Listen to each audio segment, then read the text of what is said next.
회장님, 백중 질문 카페에 올려놓은 거 있죠. 그거 읽어보세요. 오랜 세월 동안 선망 부모님과 조상님을 위하여 백중의 제사 천도제를 정성껏 모셨습니다.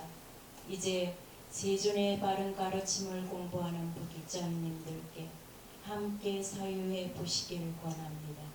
세존의 바른 가르침에 따르면 선망 부모님과 조상님을 위하여 자시고 후손인 내가 할 수 있는 것은 무엇인가?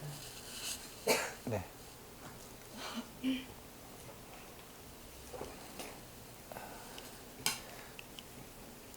여기에 대해서 대답해 보실 분 계세요? 어려운 내용이 아니잖아요. 한번 대답해 보세요. 이때까지 우리가 이렇게 선망 부모님, 돌아가신 조상님들을 위해서 제사나 천도제들을 이렇게 백중 때 정성껏 모셨어요.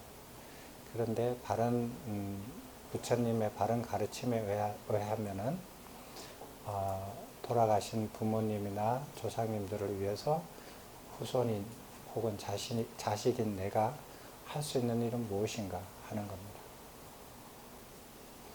그때까지 공부 많이 했잖아요. 경전도 같이 공부하시고. 생각 안 해보셨어요? 혹시 대답하실 분 계셔요? 사유를 하셔서?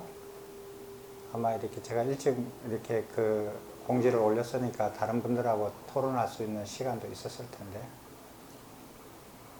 이제 이런 문제들은 자신있게 이렇게 대답할 수 있는 분들이 반 이상씩 나와야 되지 않을까요? 저보고 알아서 하라는 소리 같으네. 그러면 한번 생각해 봐요. 그 유익함을 생기게 하는 것 중에서 경전의 표현을 말을 하면은 공덕을 쌓는 세 가지가 있다. 그것이 무엇일까요? 네. 네. 크게 얘기해 봐요. 보시, 대행, 범행. 세 가지 공덕을 쌓는 그 세 가지는 처음에 지계, 그 다음에 보시, 범행, 이 세 가지예요. 이 세 가지가 하면은 공덕을 쌓아요. 그러니까 유익함이 생겨요. 유익함이 생기고 이 나머지, 여기 세 개에서 빠뜨린 나머지는 유익함이 생기지 않아요. 만약에 이 세 가지 이외에 유익함이 생기는 것이 있는데 만약에 그걸 빠뜨리고 했다면은 부처님께서 잘못하신 거죠. 그런 일은 없거든요. 세 가지만 유익함이 생기고 공덕이 쌓여요. 나머지들은 공덕이 쌓이지 않고 유익함이 생기지 않아요. 참 이상하다. 자식을 잘 기르고 나라를 융성하게 하고 큰 전쟁에서 성과를 이루어서 백성들을 생명을 보호하고 하는 것들은 큰 공덕 쌓는 일이 아닐까? 유익한 것이 생기지 않을까? 그렇지 않나요? 그런 거는 왜 유익함이 생기지 않고 공덕이 쌓이지 않는 거라고 얘기했을까요? 이것이 하고 나하고 얘기 아닙니다. 자,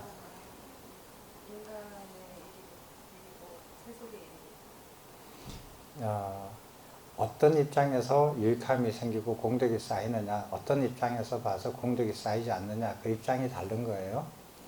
인간의 입장에서 보면 나라를 융성하게 하고 큰 전쟁에서 큰 성과를 이루고 회사를 이렇게 잘 경영하고 회사 일을 잘하고 국가 일을 잘하고 이건 다 인간의 입장에서는 유익한 것들이에요.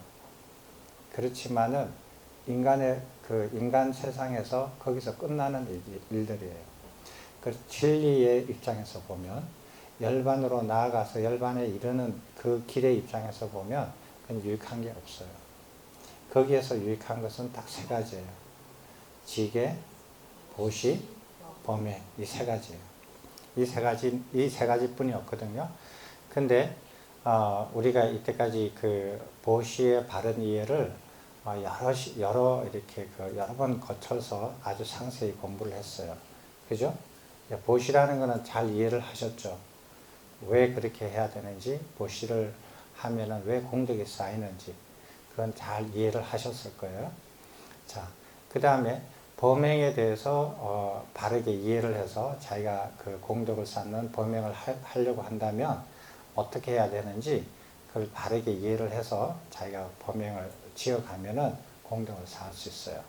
그것을 바르게 이해해서 자기가 공덕이 쌓아지는 범행을 지으려면 바르게 이해를 해야 돼요. 그런 걸 이해하려면 연기법도 이해해야 되고 일체법도 이해해야 되고 우주론도 이해해야 되고 그 다음에 삼시칠 도품도 이해를 해야 되고 구차재정도 상세하게 이해를 해야 되고 그런 걸 다 이해를 해야 됩니다.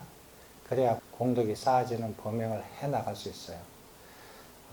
세상에서 하는 이런저런 수행을 무조건 한다고 해서 열심히 정성 들여서 한다고 해서 공덕이 쌓이는 건 아니에요.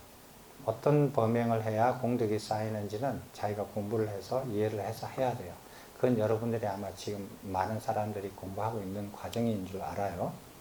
자, 오늘은 그러면은 우리가 잘 알고 있는 거 지계거든요. 지계를 하면은 공덕을 쌓는다. 오늘은 그 부분에 대해서 한번 논의를 할 텐데, 자, 그러면은 산 사람이든 죽은 사람이든 조상이든 안 조상이든 부모든 안 부모든지 간에 사람들이 공덕을 쌓고 그 사람한테 이익이 되려고 한다면 이 세 가지를 해야 돼요. 이 세 가지를 해야 되잖아요. 여러분들은 자기한테 이익이 생기고 유익함이 생기고 자기한테 공덕을 쌓아지려면 이 세 가지를 하셔야 돼요. 지게는 아시죠? 선법계를 지키는 거예요. 남이 해줄 수 있어요? 없어요? 없습니다. 예. 내가 거짓말을 안 하는 것은 내가 거짓말을 안 하는 지게가 돼요. 거짓말을 안 하는 것이 되지. 내가 저 사람을 위해서 저 사람이 거짓말 안 하도록 내가 아무리 노력해도 방법이 없어요. 저 사람을 위해서 저 사람이 거짓말을 안 하도록 내가 어떻게 말하는 방법은 이 세상에 없어요. 지게는 자기가 스스로 해야 돼요. 남이 해줄 수가 없어요. 부모가 자식을 위해서 해줄 수가 없고 자식이 부모를 위해서 해줄 수가 없어요. 부처가 중생을 위해서 해줄 수도 없고 중생이 부처를 위해서 해줄 수도 없어요. 그죠? 예. 그건 너무 당연한 거잖아요. 자, 그러면은 범행은요? 없습니다. 뭐가 없어요? 남이 해줄 수 없습니다. 남이 해줄 수 없잖아요. 그죠? 범행은 자기가 지어가야 돼요. 자기가 지어가야지 남이 해줄 수 있는 게 아니에요. 그런 범행은 없어요. 만약에 남이 지어서 내가 열반에 갈 수 있다면 부처님께서 다른 모든 중생들의 범행을 다 지어가지고 모든 중생들이 다 열반에 이르도록 했겠죠. 이미. 그런 일은 일어나지 않거든요. 아무리 도와주고 싶고 저분을 위해서 해주고 싶어도 그건 본인이 스스로 하는 일이에요. 남이 해줄 수 있는 건 아니에요. 그건 인정하시죠? 그러면은 지계와 범행은 본인이 직접 해야 된다. 남이 해줄 수 없다. 아무리 해주고 싶어도 그런 방법은 존재하지 않는다. 그러면 보시는 어떻게 되는 거예요? 보시는 다른 사람을 위해서 보시를 해줄 수 있어요? 없어요? 있어요? 없어요? 있는 사람 손 들어봐요. 없는 사람 손 들어봐요. 없는 사람 손 들어봐요. 경전에 보면 우리 보시의 바른 이해 공부할 때 경전에 보시에 대해서 많은 기조를 같이 읽었잖아요. 그게 나오면 무슨 말이 나와요? 보시를 할 때 자기 손으로 직접 하는 보시가 더 수승하다, 더 좋다. 그래서 자기 손으로 직접 해라 라는 그 기절이 기억나죠? 그렇다면 자기 손으로 안 하고 남의 손으로 보시를 해도 덜 수승하지만 가능하다는 말씀이에요. 보시는 남을 위해서 할 수 있습니다. 경전에 보면 자기 여자 형제를 앞에 나타나서 돌아가신 오빠가 천상에 있다가 나타나서 나를 위해서 내 이름으로 내일 승가한테 공양을 올려달라, 보시를 해달라 라고 하는 그런 기절 나오죠. 기억나시죠? 예, 그러니까 보시는 간접적으로 할 수 있어요. 이 세 가지의 공덕을 이루는 세 가지 행위 중에서 살아있는 사람이나 돌아가신 분이나 내가 다른 사람을 위해서 세 가지 중에서 할 수 있는 것은 보시뿐이 없어요. 내가 자식을 위해서, 자식이 부모를 위해서, 자식이 돌아가신 부모를 위해서, 자식이 돌아가신 조상을 위해서 해줄 수 있는 것은 세 가지 중에서 두 번째 보시뿐이 없어요. 그뿐이 없어요. 그러면은 제사 지낸 것과 보시하는 것과의 차이점은 뭐냐는, 제사 지내는 게 보시하는 거예요? 보시하는 게 제사 지내는 거예요? 제사와 보시가 같습니까? 다릅니까? 달라요? 진짜 달라요? 확실히 달라요? 목숨 걸고 달라요? 소리가 점점 작아지네. 보시와 제사는 완전히 다르죠. 완전히 달라요. 제사의 곡물을 가지고 나누어서 사람들한테 나누어서 주는 것을 할 수 있어요. 제사를 해서 많은 음식을 놓고 제사를 이루고 난 다음에 끝나고 난 다음에 그 음식을 가지고 다른 사람들한테 많은 사람한테 나눠줄 수는 있어요. 나눠줄 수는 있지만 그러나 제사하고 보시는 달라요. 그냥 음식을 가지고 와서 나눠주면 보시가 되지만 제사를 지내는 것은 보시하고 다르죠. 엄연히 달라요. 제사는 보시가 안 됩니다. 자식이 후손이 돌아가신 조상을 위해서 해줄 수 있는 것, 조상에게 공덕이 생길 수 있게 해주는 것은 보시예요. 보시지 제사가 아니에요. 이제 이해됐어요? 예. 이해가 돼도 행해지진 않죠. 그죠? 잘 안 행해지실 거예요. 제가 백중에 딱 보고 딱 한 분이 그거를 이렇게 하시더라고요. 한 분 빼놓고 나머지는 다 알아도 자기가 안 행하는 거예요. 제가 만약에 제사상을 잘 차려놓고 제사를 지냈으면은 많은 사람이 자기 조상을 위해서 제사를 지냈을 거예요. 근데 안 해요. 알아도 안 해요. 그러니까 아는 것과 그걸 실천하는 것과의 차이가 참 크다라는 거예요. 제가 요번에 보고 많이 느꼈어요.